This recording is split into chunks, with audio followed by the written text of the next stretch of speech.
WFAA, Dallas, Fort Worth. Newsbreak, Charles Osgood on the CBS radio network. About the Colorado floods after this.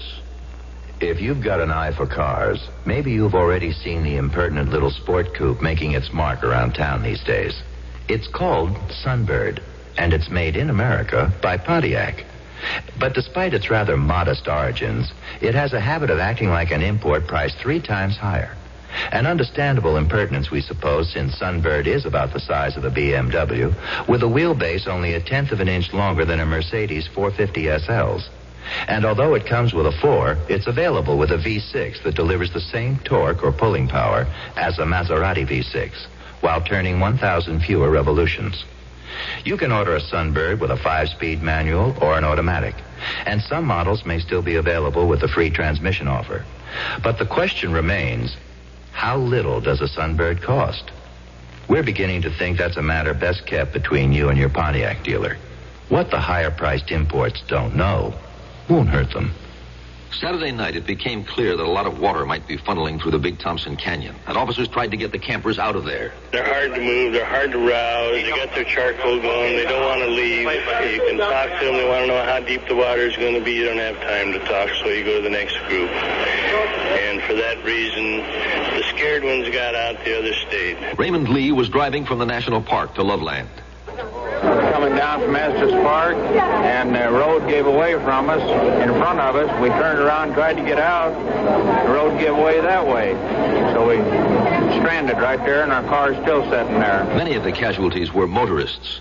Some of them, I think, might have been sleeping in their cars, and they might have tried to get to higher ground, and they just didn't make it. The water was so swift that it just carried the cars and trucks and the house trailers and stuff right into the deep water. I hung on to the log first. You know, it's slippery, and I was slipping off, and finally I saw like a spare tire, so I grabbed onto that rim and everything. It was inflated, and I hung on to that. And I really think that saved me. I really lost all sense of direction and everything. It was just like I was floating down through a forest. I couldn't even grab onto the trees. I was going so fast. Ed Swan had been on his way home. A quarter way home, it started raining, hailing. You know, I just thought it was a bad storm. I had the radio on, and I didn't hear anything about flash floods. So I came the back way home. There's one bridge. I was going to cross. It was dry when I got there. Then I noticed a couple inches of water going over the top of it, and I figured, what the heck, you know, the blazer will go right through it. So I just started over, and then about 4 foot of water hit the side. You know, I guess I just must have been at the beginning of the waves coming down. And it pushed me right off the bridge. And, well, the truck was underwater, and I was underwater, and all of a sudden, you know, I had to hold my breath, and I couldn't open the door or anything, so I just socked the window out and got out somehow. Joe Carter has a little house in the canyon. My daughter heard some screams, and me and a neighbor, Clifford Moore, went out in the water and got the one girl out. And as we come back up here, we was talking to her, and she said there were 5 in the car. And in the meantime, we found another one in the middle of the river right here, and later the search and rescue got her out. And we went back looking for the others, and we found one body last night, and they found another body this morning, a girl, and one of the other girls is still missing, of the 5. Cecilia Grimes' cabin was underwater in no time. The only thing that saved us was our mantle in our fireplace, and we hung on to that, and the water was clear up to here, and we just hung on to that, put the dog up on the mantle, and there were two ladies, and we just hung on to that until somebody came and we walked to safety. Gary Watts knows that his little son has drowned. We were inside, and when it went, the whole cabin just completely, just like a Tinker toy, just disintegrated. We were down under the water, and next thing I knew, I was in the water, but I was able to walk out. The wife and I and little girl and baby were okay. What kind of condition is everybody in? Pretty good, really, except Debbie's got a rather bad cut on her arm that they're having to operate on. And how about your children? They're fine, except for Aaron. And now, this message. Foreign car drivers, has this ever happened to you? A muffler job. Look, we got a lot of important work here. But, gee, Hugo, I bought my car here. Well, maybe I could squeeze you in on the 5th. Oh, great. Of January. January? Foreign car drivers, you don't have to take it anymore. Now Midas gives foreign cars the same kind of service we've been giving American cars for 20 years. So you're usually in and out in 30 minutes without an appointment. Because at Midas, we're foreign car specialists. We have to do a better job. Yes? Excuse me for being nosy, but is that mold and mildew I smell in your bathroom? Yes, it is, and I clean it every day. Not really. To get a place really clean, use Lysol brand disinfectant. Lysol? Yes. Lysol brand disinfectant kills household germs on surfaces where they grow, including germs that cause odors. Lysol brand disinfectant. Mm-hmm. That brown bottle in the red and yellow box? That's it. Just pour some in a bucket of water and start cleaning. The floor, tiles, fixtures. No more moldy and mildewy odors here. Come back and be nosy again. News break. Charles Osgood, CBS News. Spread, baby. Everybody's doing it. Doing what? Celebrating our country's bicentennial birthday, of course. What's that got to do with keeping your teeth clean? Plenty, that's what. We're celebrating the 200th year since we declared our independence as a nation. I hear you, man, but I don't track you. Well, figure it out yourself. One of the best ways to do this is to declare your independence from dental disease. I track you now, Sid. That's right. Dental disease can be a big pain, and who needs that? I'm Dr. John Tabak, president of the American Society of Dentistry for Children. And ASDC is asking children everywhere throughout this wonderful land of ours to say Happy Birthday, USA, by brushing and flossing the plaque from their teeth. Plaque can lead to dental disease, and a happy, healthy nation must be free from that, too. WFAA, Dallas, Fort Worth. The CBS Radio Mystery Theater presents...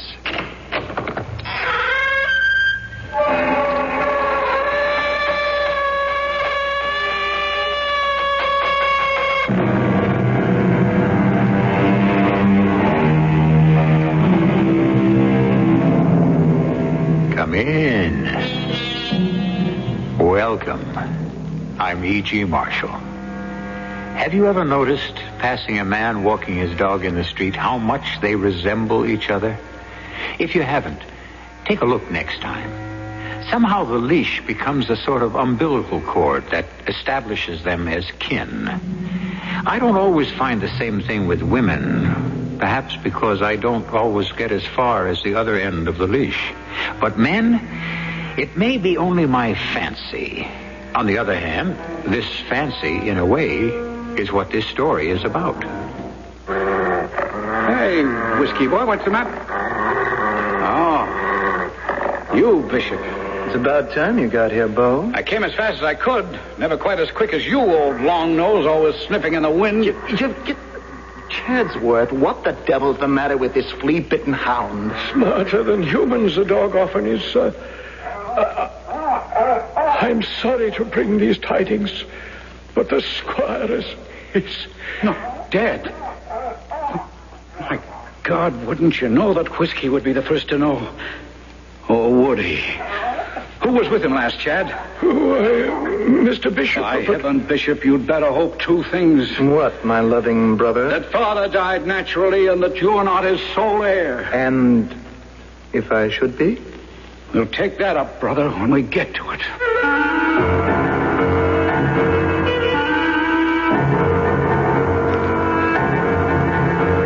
Our mystery drama, Every Dog Has His Day, was written especially for the Mystery Theater by Ian Martin and stars Court Benson. It is sponsored in part by Contact, the 12-hour cold capsule, and Buick Motor Division. I'll be back shortly with Act One. The following is a test. Please answer all questions truthfully. Question 1. Which of these do you like most? Rowboat, dentist, Opal Isuzu? Question 2. If you and 3 friends wanted to take a nice trip, would you take turns carrying each other, take turns throwing each other, or buy an Opal Isuzu? Question 3. Given a choice, would you attend a lecture on good posture, hurt your foot, or buy an Opal Isuzu? If you answered Opal Isuzu to all 3, see your Buick Opal dealer and take a test drive. Otherwise, see someone else. Of all times to get hemorrhoids, why? Pregnancy is a major cause. What helps? Well, since you're expecting, ask your doctor before using any medications. My sister used Preparation H. For many women, Preparation H relieves occasional pain and itch for hours. Sounds good. Preparation H does more. Actually helps shrink swelling of hemorrhoidal tissue caused by inflammation. Even better. Preparation H helps shrink swelling of hemorrhoidal tissues. Use only as directed. Hey, are you the country doctor? Yeah. Well, I'm the United States of America, and I need help. Okay. What do you want me to help you on? Well, I've got 200 years of growing pains and 200 million people. Where do you hit the most? In my heart, because that's where those 200 million people live. Do you understand that? Yeah, because you're the United States of America. Then what's wrong with me, doctor? Well, maybe it's because all the bad people in your heart is what makes you sick. Gee, that sounds serious. Yeah, because if your heart doesn't work, then nothing works. Well, how do I cure the bad people in my heart? Well, you could tell them to be good to each other and to love each other. And then maybe you'll feel much better. Well, God bless America. Please. From the Franciscans, with love.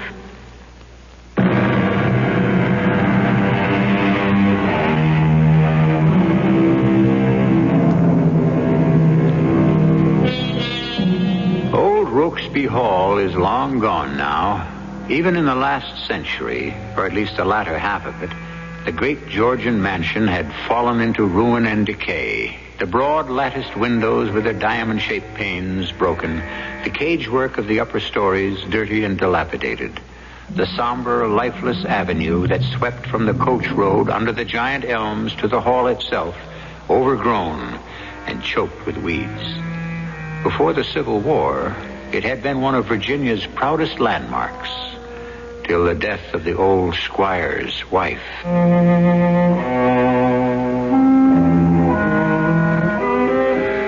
You might say I came with the foundations of old Rokesby Hall. For on the death of his father, the squire left England behind him and took his new bride to the Americas and built this magnificent old house to welcome her here. Ah, those were the days. Never a one without the carriages passing by and the gentry leaving their cards. The balls, the hunting breakfasts, all the society of the New World I opened that front door for and welcomed in to meet and socialize with the squire and his lovely bride. But with her ladyship's death, it all changed. I remember the night she was buried as well as my own name. Chatsworth, my light has gone out. Pour yourself a brandy and join me. Oh, me, sir? Oh, God's wounds, man, you're closer to me than all my family. You have your sons? My sons, neither of whom could quite break off their own affairs to mourn their mother's death. Bishop, since his province is the field of business, bartering, buying, and selling. And Beauregard too busy with wine, women, and nothing but debts, which I am heartily sick of paying. Pour that brandy, damn it. At least I won't drink alone. Yes, very well, sir. Now that the gout has hobbled me, Demi, if I've a friend left. Saving yourself an old whiskey. Best dog I ever had. The only one left now that I've put by the horses, whiskey boy. By my eyes, Chatsworth, he has more love and thought for me than either of those ungrateful pups I left. As of you. Oh, here's looking at you. To your very good health, sir. I doubt if I have much of that left. Well, Squire Rokesby, what is it? On the sideboard. Little white pill. Oh, you didn't tell me that Dr. Summers had prescribed for you. How many, sir? Yeah, just one, and get me some more brandy. No, Squire. You've had more than enough of that. Here's some water. Water? The man wants to kill me. Oh, the last thing I would do, sir. Oh, no. Only two in the world I can trust. You, Chadsworth, my old boy there. I didn't know that the master had been seeing a doctor, so I was relieved when the first of his sons, Mr. Bishop, the older one, turned up the next morning. I put the matter of calling the doctor in his hands, but the first person he called wasn't a doctor, but a lawyer. Our nearest neighbor, Mr. William Tremaine. Tremaine, don't try to push me over the edge yet. I'll hang on long enough to get a good long look at both those young jackanapes who can't wait to inherit Rokesby. Bishop is here already, Sam, and anxious to see you. Yes, I can imagine. But first he was careful to let my lawyer in, huh? Now, Sam, you mustn't sell your son short. Give them a chance to present their own case. Oh, of course, Mr. Lawyer. They shall have their chance. Is Bo there, too?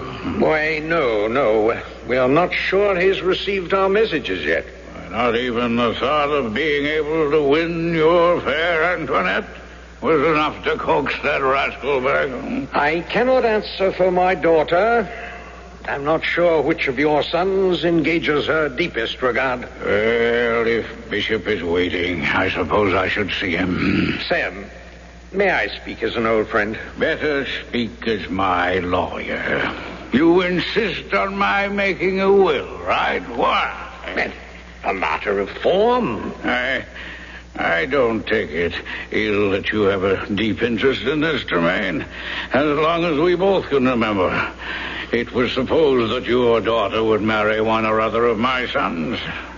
And you still feel that way? You know that the joining of our two families is the strongest way in this land of savages to ensure that the best of the breed... Spare me all that. What's important is which of my sons inherits how much and what, huh? That's what you'd like to have sewed up in a will. As your lawyer, I feel it's what you should have sewed up in a will. Well, I don't. Not till I take one good last measure of my sons. There isn't enough to leave for both. It has to be one or the other. The one who'll maintain Rokesby Hall as my wife loved it for as long as anyone can hope. Very well. Still, some sort of document. All right. Draw up your documents. And when I meet and judge my sons again, and I shall enter the name of both, or the one who best deserves it.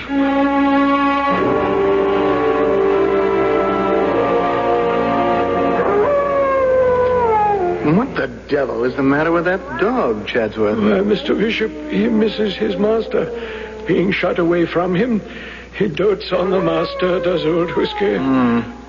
Only wish he'd be a little less vocal about it. Dogs are very strange, you know. Sometimes they have a sixth sense, like... maybe I'd better go into the squire.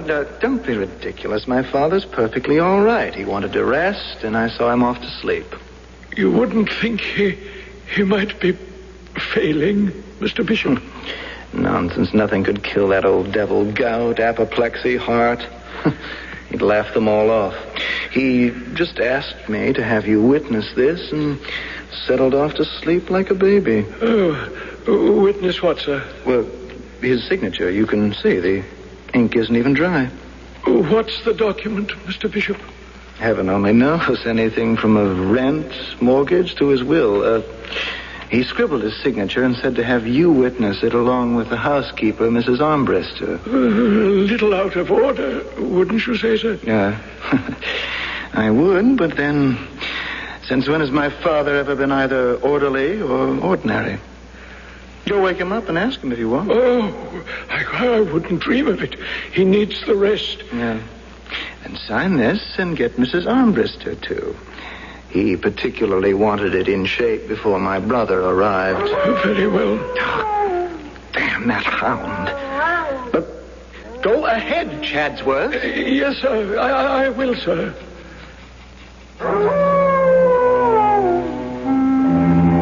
I suppose I might have questioned things more, but the thing is, when you have spent a life in service, you don't normally. And it was the master's signature, which I knew well enough. So I wrote my own name and got Mrs. Armbruster to add her scrawl, little thinking that by doing so, I was setting a match to the fuse for the terrible series of explosions to come. Better I had paid attention to Whiskey's warning howls than to the smooth and easy way of Mr. Bishop Rokesby. For a storm was on the way in the person of his younger brother, Beauregard. Well, it's about time you got here, Beauregard. Well, the stagecoach was late, Mr. Tremaine. And it isn't that serious with the old boy, is it? Would you care? Well, of course I would, sir. Yeah, I'm glad to hear that. For my daughter's sake? I guess I'm a little out of my depth, Mr. Tremaine. Well, then let me get you back to shallow water so you can put your feet on the ground. Was there not a kind of understanding between Toinette and you? Oh, yes, sir. Attendant upon my making my way and my fortune. Which I take it you have not yet succeeded in doing. Oh, I have great prospects, sir. Many connections and, well, frankly, a lot more debts than I can properly handle. Well, at least you tell the truth. I'll answer in kind. If it weren't for Toinette's feelings, I wouldn't give a tinker's damn about you. If I had my way, I'd rather see her married to your brother. To old Bish, that cold stick? Oh, not really, sir. Now, don't you now really, sir, me. Your father is far from well. He may not recover from his last attacks.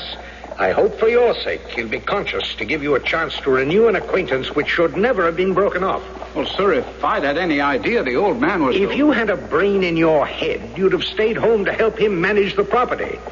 But while you've been having your fling, your brother has had the good sense and the common decency to keep in touch with your father. Since the squire has been sick, he's been with him 24 hours a day. While it's taken you the better part of a week to bestir yourself and come home. Mr. Tremaine, what are you trying to tell me? I am your father's friend, his lawyer, and a prospective father-in-law to one of his sons. One of us? You can't seriously consider Bishop to... Your brother has been paying considerable attention to Toinette. You may be surprised to discover how she has bloomed in your absence. And you favor his suit? For myself, quite frankly, yes. I have more faith in Bishop's future. I didn't hear Mr. Beauregard come home. The insistent, mournful wail of the hound had sent me running to the squire's room, a dreadful premonition clutching at me. So that when the front door bell rang, for all I hurried with my heart in my mouth, it was Mr. Bishop who got to the door first. Whiskey was all over Mr. Beauregard in a wild kind of desperate greeting, whimpering and snuffling and licking at his hands. And when he saw Mr. Bishop... Hey, Whiskey boy, what's the matter? Oh, you, Bishop. It's about time you got here, Beau. I came as fast as I could. Never quite as quick as you, old long nose, always sniffing in the wind. Chadsworth, what the devil's the matter with this flea-bitten hound? Smarter than humans, the dog often is, sir. I'm sorry to bring these tidings, but the squire is... No, dead. My God, wouldn't you know that Whiskey would be the first to know? Oh, would he? Who was with him last, Chad? Mr. Bishop. By heaven, Bishop, you'd better hope two things. What, my loving brother? That father died naturally and that you are not his sole heir. And if I should be? We'll take that up, brother, when we get to it.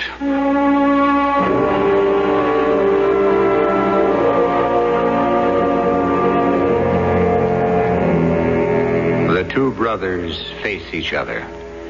The kind of raw hatred that can only be bred in family relationships, named and writhing between them. The dog is suddenly silent, his somber, brooding eyes measuring them both in turn. Now the brothers, Mr. Tremaine and Chadsby, go into the house, traversing the long hall and climbing the winding staircase to the squire's room. I will return with Act 2 in just a moment. I love a good mystery, don't you? And one of the best I've read is The Black Tower by P.D. James. This is no mild English country house mystery. Oh, no, my friend, not this book. The Black Tower is a mystery chiller of the first rank. Commander Adam Dalgleish of Scotland Yard arrives at a prim nursing home on the English coast, only to find it has become a labyrinth of inhuman terror, lurid poison pen letters, and murder. A saintly man of God slain by an act of satanic evil, and the secret lies hidden in the strange, isolated building known as the Black Tower.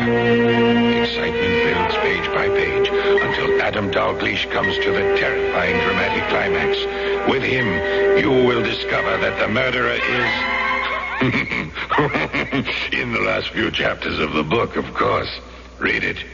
The Black Tower. Available in paperback from Popular Library.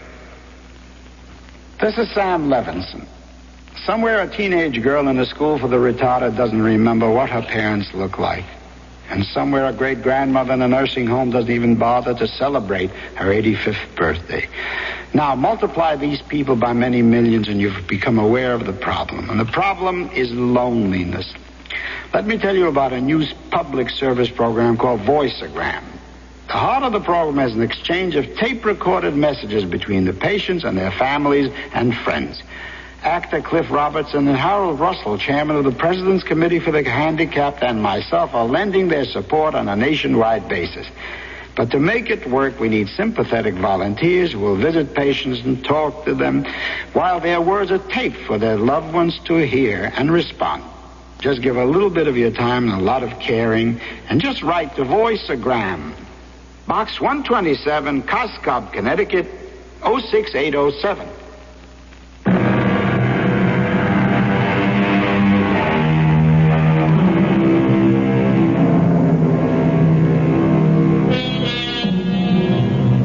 When they came upon him in the bedroom, Squire Samuel Rokesby lay, half fallen, with the upper part of his body out of the great four-poster.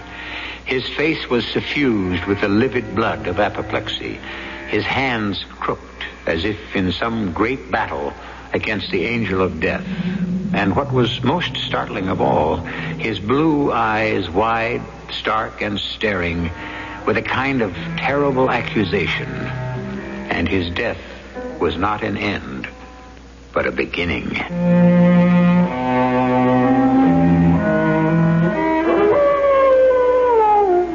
Whiskey, poor old hound, was the first to announce the death. And outside of myself, as the next days passed, seemingly the only one to mourn the master's passing. By heaven, I'll not suffer it. I'll take it to law. Though I ask you to let us discuss this calmly. Calmly? Calmly, is it? When my father, his face black and his tongue out gasping for air, quite obviously had help in leaving this world? That's quite an accusation. Oh, I do heartily agree. Prove it, brother mine. The proof is on the table there amongst us. Your father's will? My father called me in and signed this document, which proved to be his will. At the time, I didn't know what it was. It was sealed with his signet ring. Naming you as sole heir. As you see. Without this will, we would share the inheritance. Isn't that true, Mr. Tremaine? If your father had died intestate, yes. Since it doesn't apply, there's only one will which appears to be valid. Are you satisfied, brother? No. Will you listen to that? I swear by all that's holy, we might all be ashamed. The squire is dead, and there's only one who really mourns him. But I warn you one thing, Bishop, if it's the last thing I do, I'll make sure you don't profit from his death.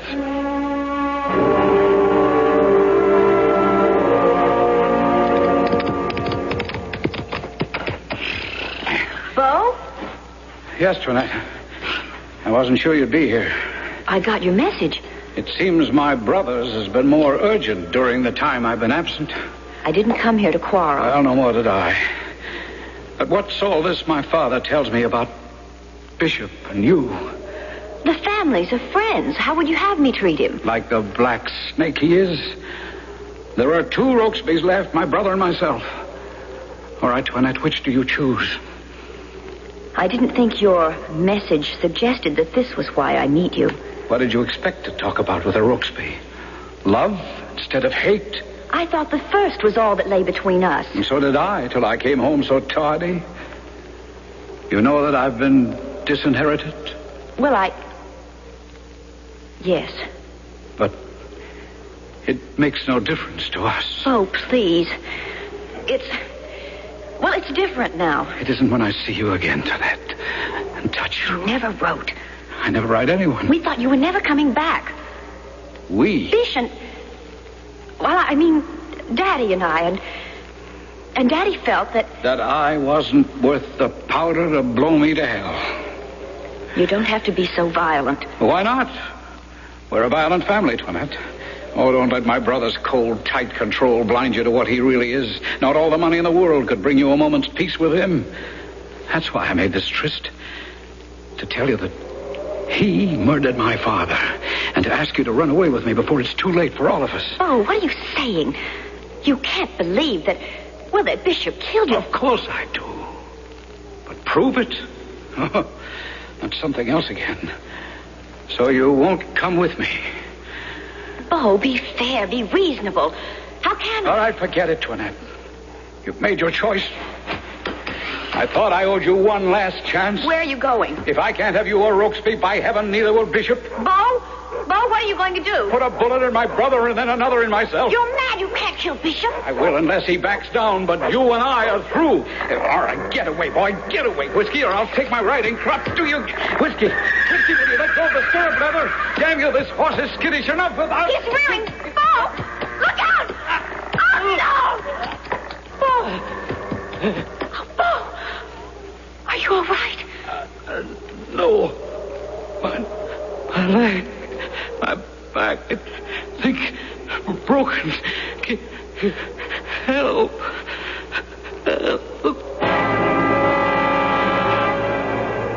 He was in a bad way, the poor young master. His back was broken and his leg, and Lord only knows what damage to his innards from the horse stomping on him.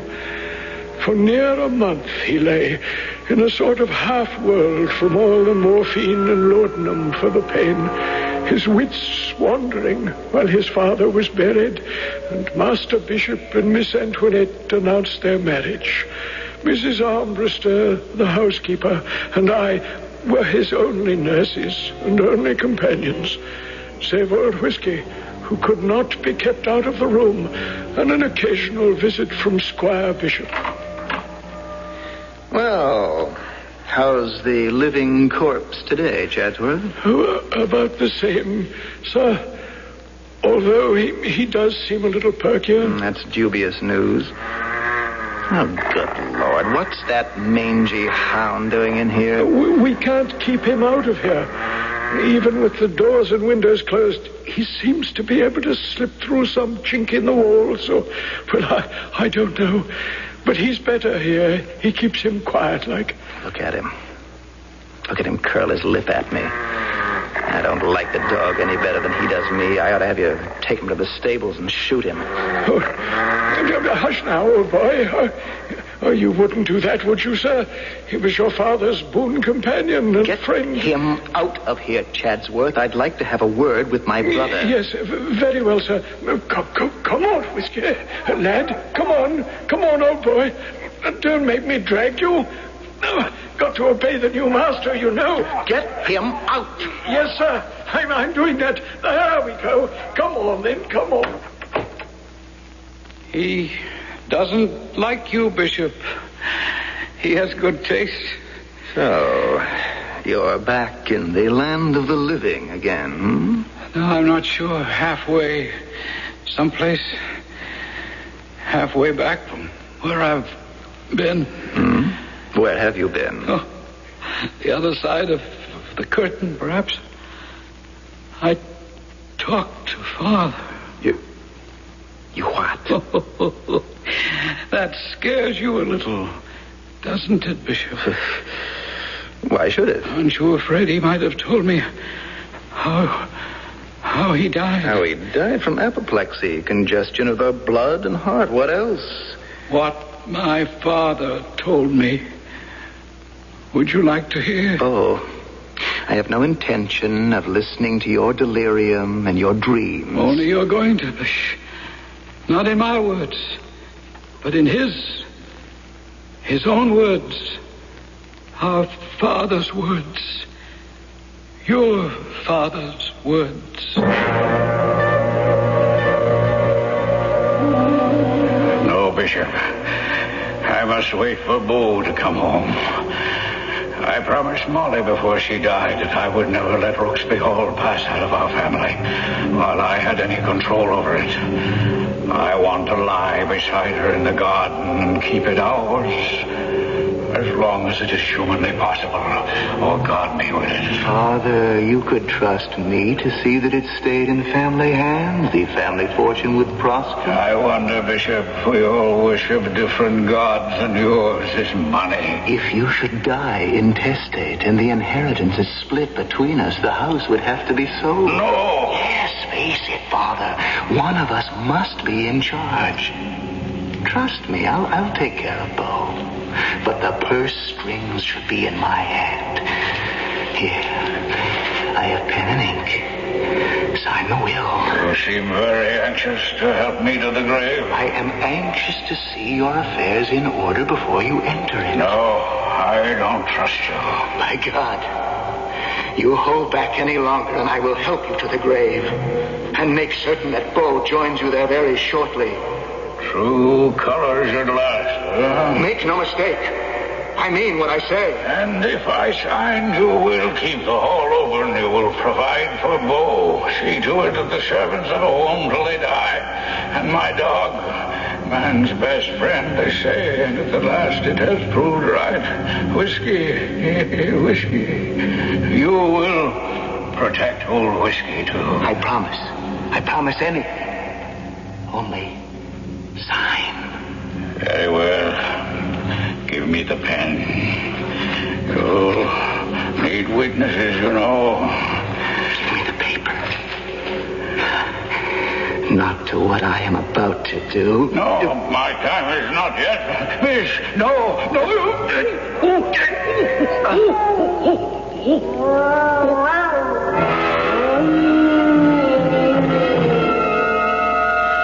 You took the pillow and held it over his face until you choked the life from our father. Good Lord. Every word. Every syllable. How could you know? I told you I'd been beyond the curtain. I talked with Father. Well, you'll have no chance to tell anyone else. I'll take care of that now. How will you do it? The same way you did with Father? Yes. There's no way to trace it and no one will stop me. The dog. How did he get back in here? It doesn't matter. What does matter is he's going to stop you. No, by heaven. Let go off my sleeve, Whiskey. Let go. I told you he'd stop you.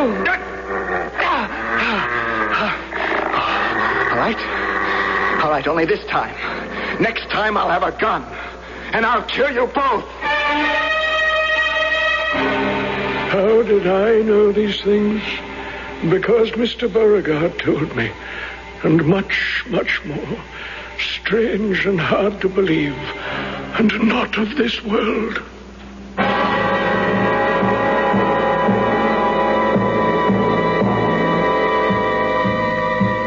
Curiouser and curiouser, as Alice said of Wonderland, are the turns and twists of this strange, brooding story of a house divided against itself.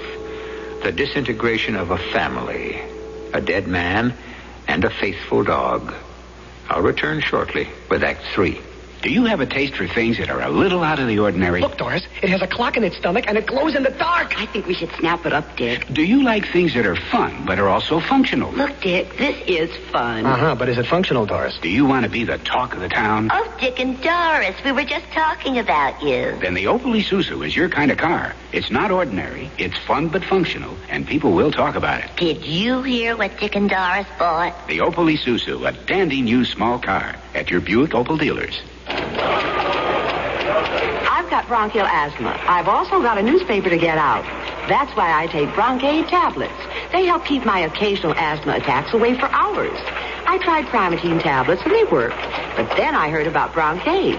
Broncaid has an extra ingredient to help you get rid of congestion. Primatine doesn't have that. Broncaid works for hours, so I can work for hours. Broncaid tablets do more to let you breathe easier. Use only as directed. Miss Armstrong? Miss Armstrong? Yes? May I ask you a few questions? Well, I am rather rushed. It'll only take a minute. Oh, all right. Thank you. Miss Armstrong, I hear you're going into seclusion for the most important production of your life. What's it going to be? I'm not quite sure.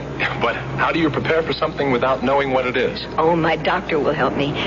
You see, this is very different from my other roles. Oh, and I must follow all of his orders. Your doctor? Yes. First, I must set up regular appointments with him, eat well-balanced and nourishing meals, exercise moderately, I see. and stay away from all pills and other medications, except those prescribed by him. What does that have to do with the performing arts? Oh, everything. The preparation for any performance requires discipline. You see, I'm preparing for a baby. With my doctor and the March of Dimes to coach me, I won't miss a cue. Oh, and I already know the most important line. What's that? The March of Dimes says, be good to your baby before it is born.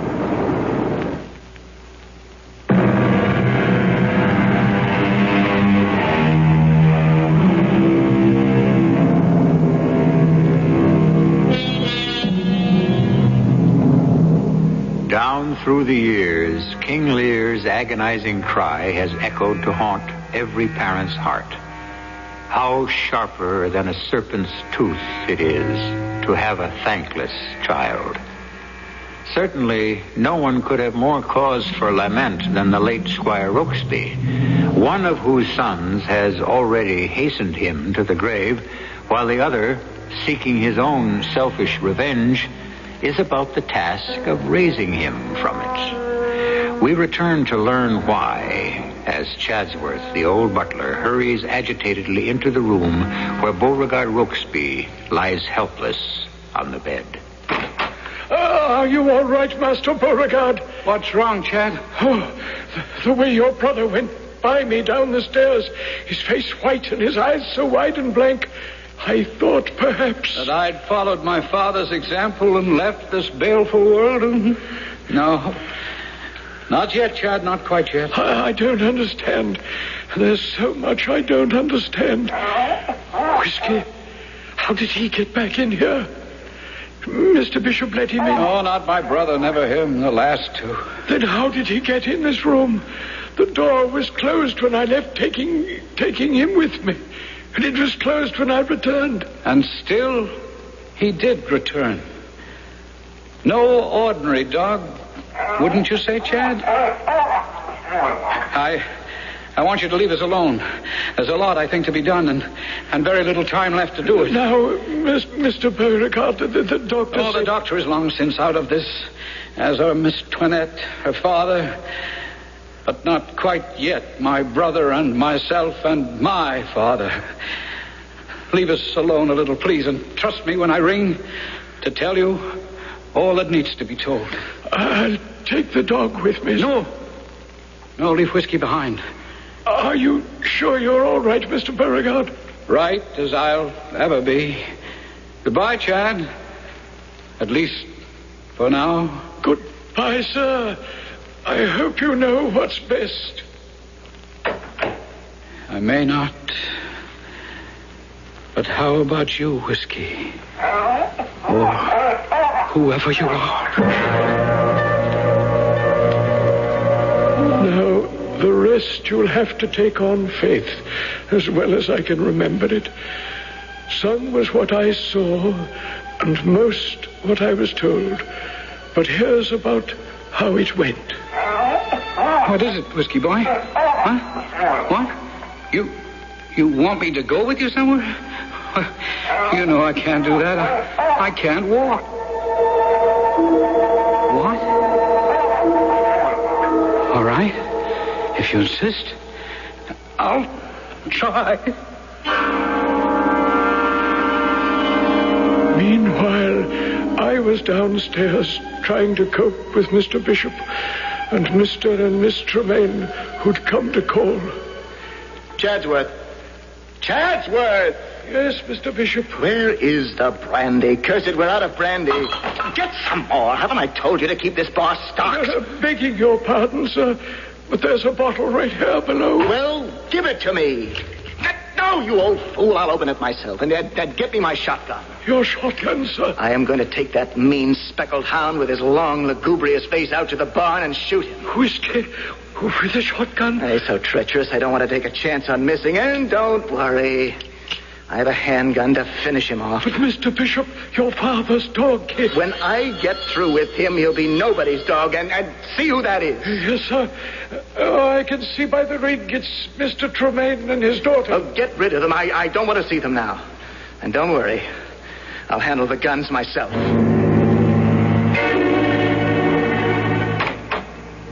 Good evening, Mr. Tremaine and Miss Antoinette. Tonight is a bad night to be here. Why? Well, miss, it's just that things are at sixes and sevens, as you might say. Is Mr. Bow worse? I don't think there's been much change. My daughter and I will wait in the sunroom, Chad. Please inform Mr. Bishop we're here. Yes, sir. I'll do that right away, sir. I don't believe we should have come tonight, Papa. I don't believe that for one moment we should lose touch with the Rokesby family until you're one of them, Antoinette. Daddy, really, must you be so open about it all? Honey, when you're as stretched over a barrel as I am, a person has no shame. Only the determination to survive. And that has to go for both of us. You're not as young as you might be, and I'm so over-invested that I haven't any dowry to offer you. Daddy, it's all right. We'll make out. You can trust me, be sure of that. But, why, Bishop, honey, were you just going to pass us right by and pay us no never mind? Well, Annette, forgive me. This is a bad evening. Things are a little out of hand. Is there anything we can do to help? Oh, I think not, sir. Nothing I can't handle by myself. Well, then, please excuse us, Antoinette. You sure there's nothing? I mean, is it Bo? Is he worse? He's not well, my darling, not well. I think he's not long for this world. He's in a wild delirium at the moment. Well, have you sent for the doctor? Yes, and for the priest. I think he'll need more of the second. And now, please, forgive me. I must attend to my brother. Oh, yes, of course, Bishop, son. Don't worry about us. We can let ourselves out. But I had seen something that the Tremaines had not. The gun that Master Bishop was carrying hidden inside his coat. And now I stopped him at the foot of the stairs. Out of my way, Chadsworth. No, Mr. Bishop, please. In the name of heaven, hasn't enough misfortune come to this house? Leave the poor dog alone. You want to die with him, Chad? And my brother? No, sir, but I... Then step aside. No, sir. What? I cannot shut my eyes to murder anymore. Before I let you harm an innocent beast and Mr. Beauregard, who cannot defend himself, I'll raise the countryside. Why, you... Help, Mr. Tremaine, help.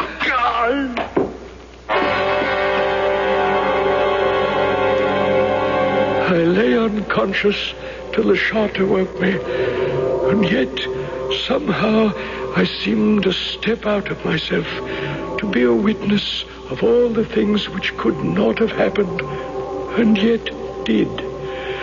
I could see Mr. Bishop stop at the bottom of the stairs, staring in incredulous disbelief as Mr. Bow, Whiskey, tugging at his nightshirt and leading him, a man paralyzed and unable even to stand, across the upper landing and through the door to the squire's room.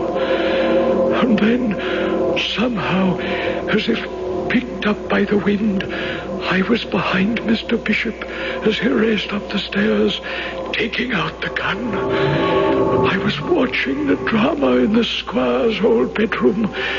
Mr. Bow had unscrewed one of the big knobs of the four-poster bed and drawn from a hollow place there a document which he was reading, while Whiskey lay on the bed, as he often did with the old master, watching him and licking his lips. What do you have there, Bo? Something Whiskey led me to. The real will, Bishop.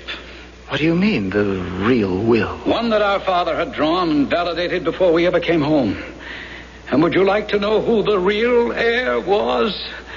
Whiskey there, with Chadsworth named as his guardian. That would never hold up in a court. Oh, wouldn't it? I wonder.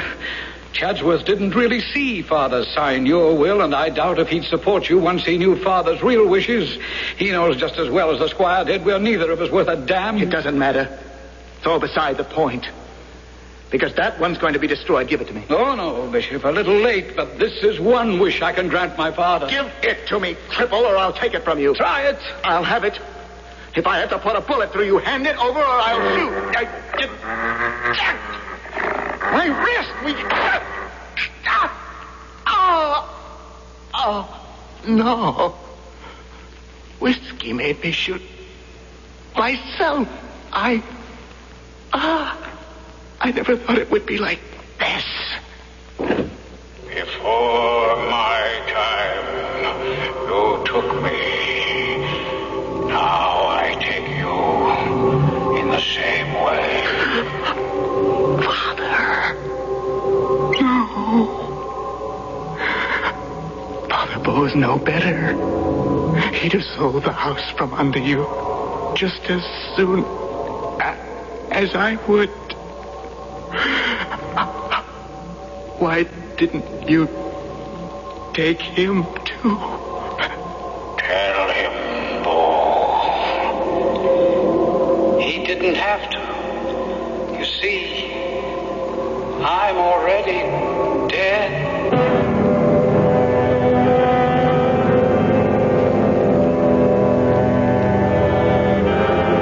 As I said, the shot brought me awake.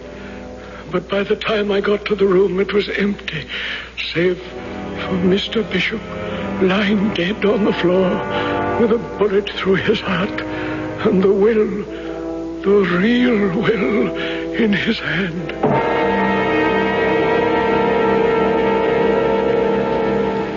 Shocking thing, really, shocking. Bishop, you think actually committed suicide because he murdered his father? That's the way it would appear, sir. Well, and there's absolutely no question about this will being valid. You'll be a rich man, Chadsworth.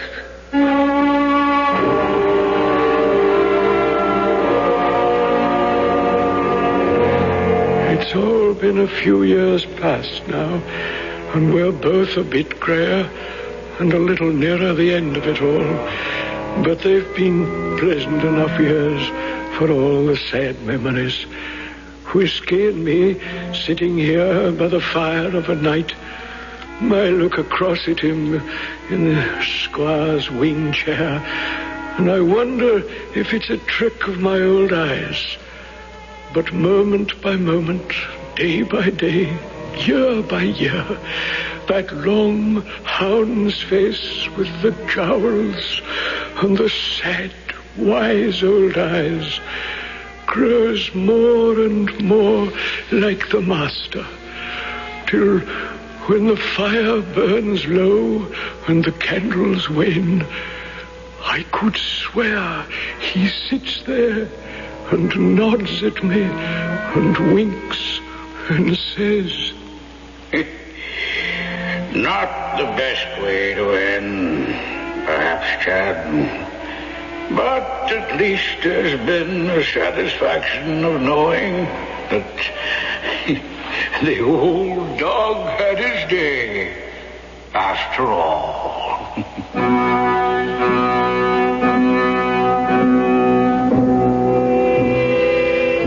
If a man and his dog live together long enough, and you believe my fantasy that I stated in the beginning, do you suppose a man and his dog could change ends of the leash and no one would notice the difference?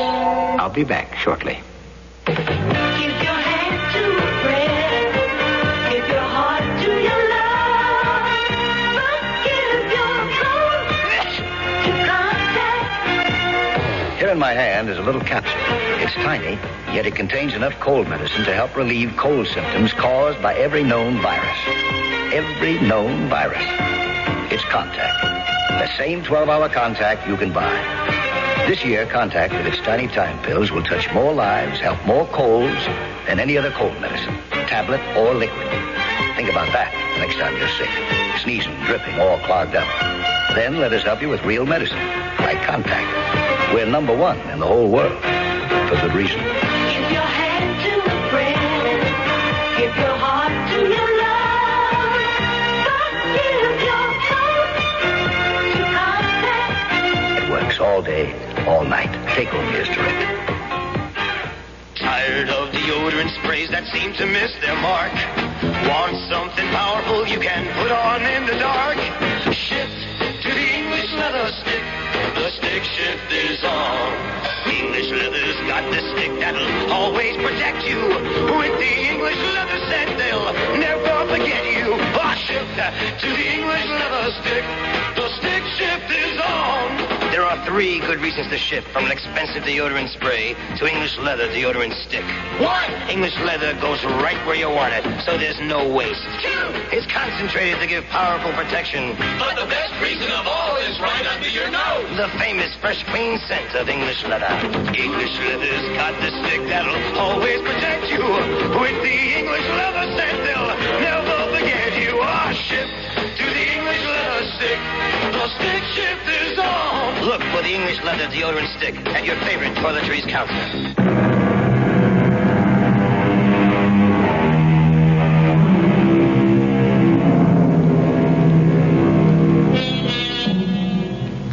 Looking in some old records, I found that a Thomas Chadsworth, the last resident of Rokesby Hall, lived to be 93. There's no mention of how many years Whiskey lived, but there is a note to the effect that the day the old man died, his dog, an old gray speckled hound, went to his long last sleep as if in sympathy. I wonder if they're buried in the garden beside the squire and his wife. Our cast included Court Benson, Russell Horton, Morgan Fairchild, and Ian Martin. The entire production was under the direction of Hyman Brown. Radio Mystery Theater was sponsored in part by Buick Motor Division and Contact, the 12-hour cold capsule. This is E.G. Marshall inviting you to return to our Mystery Theater for another adventure in the macabre. Until next time, pleasant dreams.